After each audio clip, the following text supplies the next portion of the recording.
ਧਰਮ ਪ੍ਰਚਾਰ ਦੇ ਵਾਸਤੇ ਤੁਹਾਡਾ ਵਿਜ਼ਨ ਕੀ ਹੋਏਗਾ? ਅੱਜ ਮੈਂ ਜੋ ਮਰਜ਼ੀ ਝੂਠ ਬੋਲ ਦਵਾਂ, ਮੈਂ ਅਸਮਾਨ ਤੋਂ ਤਾਰੇ ਤੋੜ ਲਿਆਵਾਂਗਾ, ਲੇਕਿਨ ਮੈਂ ਹੁਣ ਤੁਹਾਨੂੰ ਦੱਸਣਗਾ ਕਿ ਜੋ ਮੈਂ ਕੀਤਾ ਹੈ, ਸੰਗਤ ਨੂੰ ਉਸ ਤੋਂ ਅੰਦਾਜ਼ਾ ਲਾ ਲੈਣਾ ਚਾਹੀਦਾ ਨਾ। ਮੈਂ ਹੁਣ ਤੁਹਾਡੇ ਵਿਜ਼ਨ ਤੇ ਹੀ ਆਉਣ ਲੱਗਿਆ ਹੈਗਾ ਕਿ ਮੈਂ ਤੁਹਾਨੂੰ ਇਹ ਪੁੱਛਣ ਲੱਗਿਆ ਜੇ ਤੁਸੀਂ ਪ੍ਰਧਾਨ ਦੀ ਸੀਟ ਤੇ ਵਾਪਸ ਆਉਂਦੇ ਹੈਗੇ ਹੋ, ਇਹ ਤੁਹਾਡਾ ਵਿਜ਼ਨ ਸੰਗਤਾਂ ਲਈ ਕੀ ਹੋਏਗਾ? ਅਸੀਂ ਸ਼ੁਰੂ ਕਰਨੇ ਆ ਉੱਤੋਂ ਲੈ ਕੇ, ਜਿੱਦਾਂ ਧਰਮ ਪ੍ਰਚਾਰ ਜਿੱਥੇ ਅਸੀਂ ਗੱਲ ਕਰ ਰਹੇ ਸੀ, ਧਰਮ ਪ੍ਰਚਾਰ ਦੇ ਵਾਸਤੇ ਤੁਹਾਡਾ ਵਿਜ਼ਨ ਕੀ ਹੋਏਗਾ? ਦੇਖੋ ਇਸ ਤਰ੍ਹਾਂ ਹੈ, ਤੁਸੀਂ ਆਖਿਆ ਹੈ ਕਿ ਜੇ ਮੈਂ ਆਵਾਂਗਾ ਤਾਂ ਕੀ ਕਰਾਂਗਾ। ਜੀ। ਅੱਜ ਮੈਂ ਜੋ ਮਰਜ਼ੀ ਝੂਠ ਬੋਲ ਦਵਾਂ, ਮੈਂ ਅਸਮਾਨ ਤੋਂ ਤਾਰੇ ਤੋੜ ਲਿਆਵਾਂਗਾ, ਮੈਂ ਫਲਾਨਾ ਕੰਮ ਕਰ ਦਿਆਂਗਾ, ਲੇਕਿਨ ਮੈਂ ਹੁਣ ਤੁਹਾਨੂੰ ਦੱਸਣਗਾ ਕਿ ਜੋ ਮੈਂ ਕੀਤਾ ਹੈ, ਸੰਗਤ ਨੂੰ ਉਸ ਤੋਂ ਅੰਦਾਜ਼ਾ ਲਾ ਲੈਣਾ ਚਾਹੀਦਾ ਨਾ ਕਿ ਜੋ ਇਸਨੇ ਕੀਤਾ ਜਾਂ ਇਸ ਪਰਿਵਾਰ ਨੇ ਕੀਤਾ ਹੈ ਤੇ ਅੱਗੋਂ ਕੀ ਹੋਏਗਾ। ਵਿਜ਼ਨ ਤੇ ਉਹੀ ਰਿਫਲੈਕਟ ਹੋਏਗਾ ਨਾ ਜੋ ਮੇਰੇ ਕੋਲ ਅੰਦਰ ਮੇਰੇ ਜਿਹਨੂੰ ਕਹਿੰਦੇ ਕੰਪਿਊਟਰ ਦੀ ਹਾਰਡ ਡਿਸਕ ਦੇ ਵਿੱਚ ਜੋ ਕੁਝ ਹੈ ਵੇ ਉਹੀ ਬਾਹਰ ਨਿਕਲ ਕੇ ਆਏਗਾ। ਮੈਂ ਸਮਝਦਾ ਤੁਸੀਂ ਧਰਮ ਪ੍ਰਚਾਰ ਦੀ ਗੱਲ ਕੀਤੀ, ਹੁਣ ਧਰਮ ਪ੍ਰਚਾਰ ਤੁਸੀਂ ਇਹ ਦੇਖ ਲਓ ਕਿ ਮੈਂ ਜਿੱਦਾਂ ਤੁਹਾਨੂੰ ਰੰਗਰੇਟਾ ਮਾਰਚ ਦੱਸਿਆ, ਇਹ ਰੰਗਰੇਟਾ ਮਾਰਚ ਕਿਸੇ ਦੇ ਦਿਮਾਗ 'ਚ ਵੀ ਨਹੀਂ ਸੀਗਾ ਕਿ 374 ਕਿਲੋਮੀਟਰ ਪੈਦਲ ਤੁਰ ਕੇ ਜਾਣਾ 10 ਦਿਨਾਂ ਦੇ ਵਿੱਚ।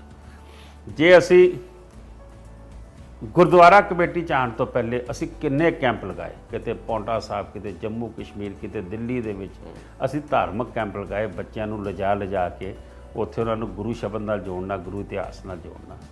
ਇਸੇ ਤਰੀਕੇ ਨਾਲ ਗੁਰਦੁਆਰਾ ਕਮੇਟੀ 'ਚ ਰਹਿੰਦੇ ਹੋਏ ਅਸੀਂ ਪਾਠ ਬੋਧ ਸਮਾਗਮ ਹੋ ਜਾਣ, ਸਟੇਜਾਂ ਦੇ ਉੱਤੇ ਪੋਲੀਟੀਕਲ ਸਪੀਚਾਂ ਬੰਦ ਕੀਤੀਆਂ, ਸਟੇਜਾਂ ਦੇ ਉੱਤੇ ਬਹਿਣਾ ਬੰਦ ਕੀਤਾ।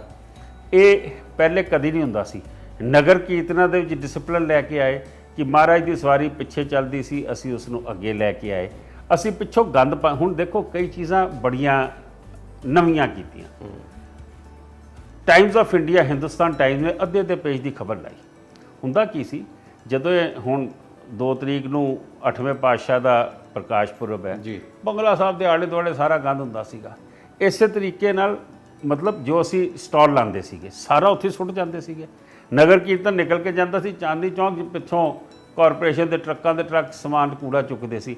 ਮੈਂ ਇਹ ਕੰਮ ਕੀਤਾ ਕਿ ਮੈਂ ਯੰਗ ਬੱਚਿਆਂ ਨੂੰ ਮੈਂ 600 ਵਲੰਟੀਅਰਸ ਤਿਆਰ ਕੀਤੇ, ਕੁੜੀਆਂ ਮੁੰਡੇ, ਕਿ ਜਿੱਥੋਂ ਨਗਰ ਕੀਰਤਨ ਨਿਕਲ ਕੇ ਜਾ ਰਿਹਾ, ਨਗਰ ਕੀਰਤਨ ਨਹੀਂ ਨਿਕਲ ਕੇ ਜਾ ਰਿਹਾ, ਸਾਡਾ ਹਾਜ਼ਰ ਨਾਜ਼ਰ ਗੁਰੂ ਗ੍ਰੰਥ ਸਾਹਿਬ ਨਿਕਲ ਕੇ ਜਾ ਰਿਹਾ। ਲੋਕ ਕੀ ਕਹਿੰਦੇ ਨੇ, ਯਹਾਂ ਸੇ ਸਿੱਖੋਂ ਦਾ ਗੁਰੂ ਨਿਕਲ ਕੇ ਗਿਆ, ਆਪਾਂ ਜੋ ਖਾਦਾ ਉੱਥੇ ਸੁੱਟ ਦਿੱਤਾ। ਕਿਤੇ ਪੀਜ਼ਾ ਵੰਡਿਆ ਜਾ ਰਿਹਾ, ਕਿਤੇ ਨੂਡਲਸ ਵੰਡੇ ਜਾ ਰਹੇ, ਕਿਤੇ ਕੋਲਡ ਡਰਿੰਕ, ਕਿਤੇ ਕਾਫੀ, ਕਿਤੇ ਆਈਸਕ੍ਰੀਮ। ਉਹ ਸਾਰਾ ਕੁਝ ਚੁੱਕ ਕੇ ਨਾਲ ਹੀ ਸਾਡੇ ਟੈਂਪੂ ਚੱਲਦੇ ਹੁੰਦੇ ਸੀ ਕਿ ਵੱਡੇ ਗਾਰਬੇਜ ਬੈਗਾਂ 'ਚ ਭਰਦੇ ਸੀ, ਔਰ ਅਸੀਂ ਨਹੀਂ ਭਰਦੇ ਸੀ। ਮੈਂ ਕੋਈ ਪੇਡ ਸਟਾਫ ਨਹੀਂ ਲਾਇਆ, ਸੰਗਤ ਦੇ ਬੱਚੇ, ਚੰਗੇ ਘਰਾਂ ਦੇ ਬੱਚੇ, ਉਹ ਸਾਰਾ ਕੁਝ ਚੁੱਕ ਕੇ ਨਾਲ ਦੀ ਨਾਲ ਸਫਾਈ ਕਰਦੇ ਜਾਂਦੇ ਸੀਗੇ। ਔਰ ਮੈਨੂੰ ਯਾਦ ਹੈ ਜਿਹੜਾ ਚਾਂਦਨੀ ਚੌਂਕ ਦੇ ਕਟੜਿਆਂ ਦਾ ਪ੍ਰਧਾਨ ਸੀਗੇ, ਉਸ ਦੀ ਸਟੇਟਮੈਂਟ ਟਾਈਮਜ਼ ਆਫ ਇੰਡੀਆ 'ਚ ਮੈਂ ਪੜ੍ਹੀ ਸੀਗੀ ਕਿ ਸਿੱਖਾਂ ਨੇ ਦੱਸ ਦਿੱਤਾ ਕਿ ਅਗਰ ਕੋਈ ਚੀਜ਼ ਤੁਸੀਂ ਕਰਨਾ ਚਾਹੋ ਤਾਂ ਕਿੱਦਾਂ ਕਰਦੇ ਨੇ। ਐਡਾ ਨਗਰ ਕੀਰਤਨ ਨਿਕਲ ਗਿਆ ਕਿ ਕਈ ਸਾਲਾਂ ਤੋਂ ਨਿਕਲਦਾ ਗੰਦ ਪੈਂਦਾ ਸੀ, but now they have totally change the way. So ਮੈਂ ਸਮਝਦਾ ਵਾਂ ਕਿ ਅਵੇਅਰਨੈਸ ਲਿਆਉਣੀ ਬੜੀ ਜ਼ਰੂਰੀ ਹੈ। ਅੱਛਾ, ਇਸੇ ਤਰੀਕੇ ਨਾਲ ਤੁਸੀਂ ਗੱਲ ਕੀਤੀ, ਜੇ ਐਜੂਕੇਸ਼ਨ ਦੀ ਗੱਲ ਕਰ ਲਓ। ਹਾਂਜੀ, ਹੁਣ ਐਜੂਕੇਸ਼ਨ ਤੇ ਆ ਜਾਓ। ਐਜੂਕੇਸ਼ਨ ਦੇ ਉੱਤੇ ਸਭ ਤੋਂ ਪਹਿਲੇ ਮੈਂ ਚੇਅਰਮੈਨ ਬਣਦਾ ਵਾਂ, 95 'ਚ ਮੈਂਬਰ ਬਣਦਾ ਵਾਂ ਤੇ ਮੈਂ ਚੇਅਰਮੈਨ ਬਣਦਾ ਵਾਂ ਬਸੰਤ ਵਿਹਾਰ ਸਕੂਲ ਦਾ। ਇਹ ਸਕੂਲ 'ਚ ਸਭ ਤੋਂ ਪਹਿਲੇ ਅਗਰ ਇੰਟਰਨੈਟ ਦੇ ਉੱਤੇ ਪੜ੍ਹਾਈ ਦਿੱਲੀ 'ਚ ਕਿਸੇ ਸਕੂਲ ਨੇ ਸ਼ੁਰੂ ਕੀਤੀ ਤੇ ਬਸੰਤ ਵਿਹਾਰ ਨੇ ਸ਼ੁਰੂ ਕੀਤੀ 97-96 ਵਿੱਚ। 99 ਦੇ ਵਿੱਚ ਮੈਂ ਉੱਥੇ ਸਲੋ ਲਰਨਰਸ ਦਾ ਸੈਕਸ਼ਨ ਸ਼ੁਰੂ ਕੀਤਾ। ਸਾਡੇ ਘਰਾਂ 'ਚ ਮੰਦਬੁੱਧੀ ਦੇ ਬੱਚੇ ਹੁੰਦੇ ਨੇ, ਉਮਰ ਉਹਦੀ 15 ਸਾਲ, ਦਿਮਾਗ ਉਹਦਾ 10 ਸਾਲ ਤੇ 8 ਸਾਲ ਤੇ, ਉਹ ਬੱਚਿਆਂ ਦੇ ਅਸੀਂ ਸਪੈਸ਼ਲ ਐਜੂਕੇਟਰ ਲੈ ਕੇ 6 ਕਮਰੇ ਅਲੱਗ ਬਲਾਕ ਬਣਾ ਕੇ ਅਸੀਂ ਉਹ ਸ਼ੁਰੂ ਕੀਤਾ। ਹੁਣ ਇਹ ਵਿਜ਼ਨ ਦੀ ਗੱਲ ਹੈ। ਮੈਨੂੰ ਮੇਰੇ ਕੁਲੀਗ ਹੀ ਕਹਿਣ ਕਿ ਤੇ ਪਾਗਲਾਂ ਦਾ ਸਕੂਲ ਖੋਲ੍ਹਣ ਲੱਗਾ। ਆਮਿਰ ਖਾਨ ਨੇ 2006 ਕੇ 7 ਵਿੱਚ ਪਿਕਚਰ ਬਣਾਈ ਤਾਰੇ ਜ਼ਮੀਨ ਪੇ, ਲੋਕੀ ਉਹਦੀ ਤਾਰੀਫ ਕਰਨ ਲੱਗ ਪਏ। ਅਸੀਂ ਉਹ ਕੰਮ ਕਦੋਂ ਦੇ ਕਰ ਚੁੱਕੇ ਸੀ ਕਿ Guru Harkrishan public school was the pioneer in it. ਸਕੂਲਾਂ ਦੇ ਵਿੱਚ ਸਾਡੇ ਕਦੀ ਕੈਰੀਅਰ ਗਾਈਡੈਂਸ ਫੇਅਰ ਨਹੀਂ ਲੱਗੇ ਸੀਗੇ ਕਿ ਮੇਰਾ 8ਵੀਂ 9ਵੀਂ 'ਚ ਬੱਚਾ ਆ ਗਿਆ, ਉਹਨੇ 9ਵੀਂ 10ਵੀਂ 11ਵੀਂ 'ਚ ਕੀ ਲੈਣਾ, 10ਵੀਂ 12ਵੀਂ 'ਚ ਕੀ ਲੈਣਾ ਉਸਨੇ। ਉਹ ਅਸੀਂ ਸਭ ਤੋਂ ਪਹਿਲੇ ਸ਼ੁਰੂ ਕੀਤੇ, ਜਿਹਦੇ 'ਚ ਹਜ਼ਾਰਾਂ ਬੱਚੇ ਔਰ ਪ੍ਰੋਫੈਸ਼ਨਲ ਤੌਰ ਤੇ ਲਾਏ। ਜਾਂ ਟਾਈਮਜ਼ ਆਫ ਇੰਡੀਆ ਗਰੁੱਪ ਦਾ ਬਹੁਤ ਵੱਡਾ ਨਾਂ ਆਉਂਦਾ ਸੀਗਾ ਇਹਦੇ ਵਿੱਚ, ਜਾਂ ਗੁਰਦੁਆਰਾ ਕਮੇਟੀ ਦਾ ਜਿਹੜਾ ਕਦੀ ਨਹੀਂ ਹੋਇਆ, ਜਿਹਨੂੰ ਅਸੀਂ 5 ਸਾਲ ਲਾਇਆ। ਇਸੇ ਤਰੀਕੇ ਨਾਲ teacher training programme. Helga Todd foundation ਜਿਹੜੀ ਕੈਂਬਰਿਜ ਯੂਨੀਵਰਸਿਟੀ ਨਾਲ ਐਫੀਲੀਏਟਡ ਹੈ, ਉਹਦੇ ਅੰਗਰੇਜ਼ ਜਿਹੜੇ ਮੈਂਟੋਰ ਸੀਗੇ, ਜਿਹੜੇ ਟ੍ਰੇਨਰ ਸੀਗੇ, ਉਹਨਾਂ ਨੂੰ ਬੁਲਾ ਕੇ ਇੱਥੇ ਰੱਖਣਾ, 700 ਟੀਚਰਾਂ ਨੂੰ ਟ੍ਰੇਨਿੰਗ ਦਿਵਾਉਣੀ। ਇਹ ਵੀ ਛੱਡ ਦਿਓ ਗੱਲ ਤੁਸੀਂ, ਇਹ ਕਦੀ ਨਹੀਂ ਹੋਈ ਸੀ ਸਾਡੇ ਸਕੂਲਾਂ 'ਚ। ਸਾਡੇ ਸਕੂਲਾਂ 'ਚ ਜਿਹਨੇ 25 ਸਾਲ ਪਹਿਲੇ ਬੀਐਡ ਕੀਤੀ ਹੈ, ਉਹੀ ਪੁਰਾਣਾ ਤਕੀਆ ਨੂੰ ਸੀ ਸਟਾਈਲ ਸੀਗਾ ਪੜ੍ਹਾਉਣ ਦਾ। ਅੱਜ ਨਵੀਆਂ ਟੈਕਨੀਕਸ ਕੀ ਨੇ, ਅੱਜ ਬੱਚਿਆਂ ਨੂੰ ਨਵੇਂ ਤਰੀਕੇ ਨਾਲ ਕਿੱਦਾਂ ਪੜ੍ਹਾਇਆ ਜਾਵੇ। ਅੱਜ ਉਦੋਂ ਹੁੰਦੇ ਸੀ ਲੰਬੇ ਲੰਬੇ ਕਾਗਜ਼ ਲਿਖਦੇ ਚਲੇ ਜਾਓ ਤੇ ਤੁਹਾਨੂੰ ਨੰਬਰ ਮਿਲਦੇ ਨੇ। ਅੱਜ ਆਬਜੈਕਟਿਵ ਟਾਈਪ ਕੁਐਸਚਨਸ ਦੇ ਉਹਨਾਂ ਨੇ 1 ਸਕਿੰਟ 'ਚ ਇੱਕ ਸਵਾਲ 'ਚੋਂ ਪਤਾ ਲੱਗ ਜਾਣਾ ਕਿ ਬੱਚੇ ਦੇ ਦਿਮਾਗ 'ਚ ਕੀ ਹੈਗਾ ਤੇ ਕੀ ਨਹੀਂ ਹੈਗਾ। ਇਸੇ ਤਰੀਕੇ ਨਾਲ ਤੁਸੀਂ ਇਹ ਦੇਖੋ, ਕਿਸੇ ਨੇ ਕਦੀ ਮਿਨੋਰਟੀ ਸਟੇਟਸ ਦਾ ਸੁਪਨਾ ਲਿਆ ਸੀਗਾ? ਅੱਜ ਮੇਰੇ ਚਾਰੋਂ ਕਾਲਜ ਔਰ ਇੰਜੀਨੀਅਰਿੰਗ ਕਾਲਜਸ ਔਰ ਸਕੂਲਾਂ 'ਚ ਮਿਨੋਰਟੀ ਸਟੇਟਸ ਹੈ। ਅੱਗੇ ਕ੍ਰਿਸਚਨਾਂ ਦੇ ਬੱਚਿਆਂ ਨੂੰ ਐਡਮਿਸ਼ਨ ਮਿਲਦੀ ਸੀ 50% ਕੋਟਾ ਉਹਨਾਂ ਦਾ, ਮੁਸਲਿਮਸ ਦੇ ਬੱਚਿਆਂ ਨੂੰ ਮਿਲਦੀ ਸੀ, ਜੈਨੀਆਂ ਨੂੰ ਸਾਨੂੰ ਕਿਉਂ ਨਹੀਂ ਮਿਲਦੀ ਸੀ? ਖਾਲਸਾ ਕਾਲਜ ਜਾਓ, ਅੱਜ ਜਾ ਕੇ ਪੱਗਾਂ ਗਿਣੋ। ਅੱਗੇ 20% ਸਿੱਖ ਬੱਚਾ ਪੜ੍ਹਦਾ ਸੀ, ਅੱਜ 55% ਸਿੱਖ ਬੱਚਾ। ਮਾਤਾ ਸੁੰਦਰੀ ਹੋਵੇ, Guru Gobind Singh college of commerce ਹੋਵੇ, ਦੇਵਨਗਰ ਕਾਲਜ ਹੋਵੇ, ਸਾਡਾ ਇੰਜੀਨੀਅਰਿੰਗ ਕਾਲਜ ਟੋਟਲੀ ਸਿੱਖਾਂ ਦਾ ਹੈਗਾ। ਮਤਲਬ ਜੇ 4000 ਰੈਂਕ ਤੋਂ ਥੱਲੇ ਇੰਜੀਨੀਅਰਿੰਗ ਦੀ ਐਡਮਿਸ਼ਨ ਨਹੀਂ ਮਿਲ ਸਕਦੀ, ਸਿੱਖ ਬੱਚੇ ਨੂੰ 45000 ਰੈਂਕ ਤੇ ਦੇ ਰਿਹਾ, ਉਹਦਾ ਰੈਂਕ ਅਗਰ ਗੁਰੂ ਗੋਬਿੰਦ ਸਿੰਘ ਇੰਦਰਪ੍ਰਸਥ ਯੂਨੀਵਰਸਿਟੀ ਤੇ ਆਇਆ। ਇਹ ਸਾਡੇ ਵਿਜ਼ਨ ਸੀਗੇ, ਇਹ ਅਸੀਂ ਕੰਮ ਕੀਤੇ ਨੇ। ਤੁਸੀਂ ਆ ਜਾਓ ਗੁਰਦੁਆਰਿਆਂ ਦੇ ਸੁਧਾਰ ਤੇ ਆ ਜਾਓ। ਮੈਂ ਕਹਿੰਦਾ ਜਥੇਦਾਰ ਸੰਤੋਖ ਸਿੰਘ ਤੋਂ ਵੱਡਾ ਕੌਣ ਲੀਡਰ ਹੋ ਸਕਦਾ ਕਿ ਜਿਹਨੇ 20 ਸਕੂਲ ਬਣਾ ਦਿੱਤੇ ਹੋਣ, ਐਡੇ ਕਾਲਜ ਬਣਾ ਦਿੱਤੇ ਹੋਣ। ਲੇਕਿਨ ਗੁਰਦੁਆਰਿਆਂ ਦੀਆਂ ਜ਼ਮੀਨਾਂ, ਔਰ ਫਿਰ ਜਿਸ ਤਰੀਕੇ ਨਾਲ ਬਾਲਾ ਸਾਹਿਬ ਹਸਪੀਟਲ ਦੀ ਗੱਲ ਕਰਦੇ ਹੋ, ਗੇਟ ਜਥੇਦਾਰ ਜੀ ਨੇ ਲਾਇਆ ਸੀ, ਮੈਂ ਖੁਦ ਬੁਲਡੋਜ਼ਰ ਚਲਾ ਕੇ 10 ਰਾਤਾਂ ਕੱਟ ਕੇ ਉਹ ਜ਼ਮੀਨ ਕਬਜ਼ੇ ਕੀਤੀ ਸੀਗੀ। ਮੈਂ ਸਮਝਦਾ ਵਾਂ ਕਿ ਇਹ ਜਿਹੜੇ ਕੰਮ ਕੀਤੇ ਉਹ ਆਪਣੇ ਇੱਕ ਨਵੇਕਲੇ ਸੀਗੇ। ਜੇ ਮੈਂ ਸਿੱਖ ਇਸ਼ੂਜ਼ ਤੇ ਆ ਜਾਵਾਂ, 1984 ਤੇ ਆ ਜਾਵਾਂ, ਸੱਜਣ ਕੁਮਾਰ ਕਿਉਂ ਪਹਿਲੇ ਨਹੀਂ ਫੜਿਆ ਗਿਆ ਜੀ? HKL ਭਗਤ ਤੇ ਉਹ ਜਿਹੜਾ ਸੀਗਾ ਧਰਮਦਾਸ ਸ਼ਾਸਤਰੀ, ਉਹ ਨੈਚੁਰਲ ਡੈਥ ਕਿਉਂ ਮਰ ਗਏ? ਕਿੰਨੇ ਪੈਸੇ ਖਾਦੇ? ਕੋਈ ਸੋਚ ਸਕਦਾ ਸੀ ਜਾਏਗਾ ਸੱਜਣ ਕੁਮਾਰ ਅੰਦਰ? ਕਮਿਟਮੈਂਟ ਨਾਲ ਲੜੇ। 84 ਦੀ ਯਾਦਗਾਰ ਸਾਡੀ 2 ਗਜ਼ ਜ਼ਮੀਨ ਸਰਕਾਰ ਨਾਲ ਦਵੇ, ਅਸੀਂ ਪਾਰਲੀਮੈਂਟ ਦੇ ਸਾਹਮਣੇ ਬਣਾ ਦਿੰਦੇ ਹਾਂ। 1978 ਦੇ ਵਿੱਚ ਪਹਿਲੀ ਦਫਾ ਅਮਰ ਜਵਾਨ ਜੋਤੀ ਤੇ ਮੇਰੀ ਗ੍ਰਿਫਤਾਰੀ ਹੁੰਦੀ, ਮੇਰੀ ਬਾਹਾਂ ਤੋੜੀਆਂ ਜਾਂਦੀਆਂ, ਸਿਰ ਫਟਦਾ, ਕਿਰਨ ਬੇਦੀ ਦੇ ਨਾਲ ਮੇਰਾ ਝਗੜਾ ਹੁੰਦਾ। ਜਦੋਂ ਨਿਰੰਕਾਰੀ ਮੂਵਮੈਂਟ 'ਚ ਉਹਨਾਂ ਨੂੰ ਪਰਮਿਸ਼ਨ ਦੇ ਦਿੱਤੀ ਜਾਂਦੀ ਹੈ, ਅਮਰ ਜਵਾਨ ਜੋਤੀ ਤੇ ਮੁਰਾਰਜੀ ਦੇਸਾਈ ਦੀ ਸਰਕਾਰ ਵੇਲੇ, ਬਾਦਲ ਸਾਹਿਬ ਉਹਨਾਂ ਦੇ ਸਹਿਯੋਗੀ ਸੀਗੇ। ਉਹਦੇ 'ਚ 2 ਮੁੰਡੇ ਮਰਦੇ ਨੇ, ਜਥੇਦਾਰ ਅਵਤਾਰ ਸਿੰਘ ਕੋਹਲੀ ਦਿੱਲੀ ਦੇ ਪ੍ਰਧਾਨ ਸ਼ਹੀਦ ਹੁੰਦੇ ਨੇ। ਮੈਂ ਇਹ ਸਮਝਦਾ ਵਾਂ 1982 'ਚ ਯੂਥ ਕਾਰਜਦਲ ਦਾ ਮੈਂ ਪ੍ਰਧਾਨ ਬਣਦਾ, ਜਿੱਥੇ ਬਾਲਾ ਸਾਹਿਬ ਹਸਪੀਟਲ ਦੀ ਜਗ੍ਹਾ ਕਬਜ਼ਾ ਕਰਦੇ ਆ। ਉੱਥੇ ਇੰਗਲੈਂਡ ਦੇ ਵਿੱਚ ਮਾਰਗਰੇਟ ਥੈਚਰ ਪ੍ਰਾਈਮ ਮਿਨਿਸਟਰ ਸੀ, 8ਵੀਂ 'ਚ ਪੜ੍ਹਦਾ ਸਰਬਜੀਤ ਸਿੰਘ ਬੱਚਾ ਕਰ ਦਿੰਦੇ ਨੇ ਸਕੂਲੋਂ ਬਾਹਰ। ਉਹ ਲੜਾਈ ਮੈਂ ਲੜਦਾ, ਕੇਸ ਜਿੱਤਦਾ ਵਾਂ, ਬੱਚੇ ਨੂੰ ਐਡਮਿਸ਼ਨ ਮਿਲਦੀ ਹੈ। 1964 ਜਥੇਦਾਰ ਸੰਤੋਖ ਸਿੰਘ ਪੰਜਾਬੀ ਸੈਕੰਡ ਲੈਂਗੁਏਜ ਦੀ ਲੜਾਈ ਸ਼ੁਰੂ ਕਰਦੇ ਨੇ। 2003 ਦੇ ਵਿੱਚ ਮੈਂ ਕਾਮਯਾਬ ਹੁੰਦਾ, ਜਦੋਂ ਸ਼ੀਲਾ ਦੀਕਸ਼ਿਤ ਸਟੇਟ 'ਚ ਔਰ ਸੈਂਟਰ 'ਚ ਵਾਜਪਾਈ ਦੀ ਸਰਕਾਰ ਹੈ, ਮੈਂ ਪੰਜਾਬੀ ਨੂੰ ਸੈਕੰਡ ਲੈਂਗੁਏਜ ਸਟੇਟਸ ਲੈ ਕੇ ਦਿੱਲੀ ਦੇ ਵਿੱਚ ਦਿੰਦਾ ਵਾਂ।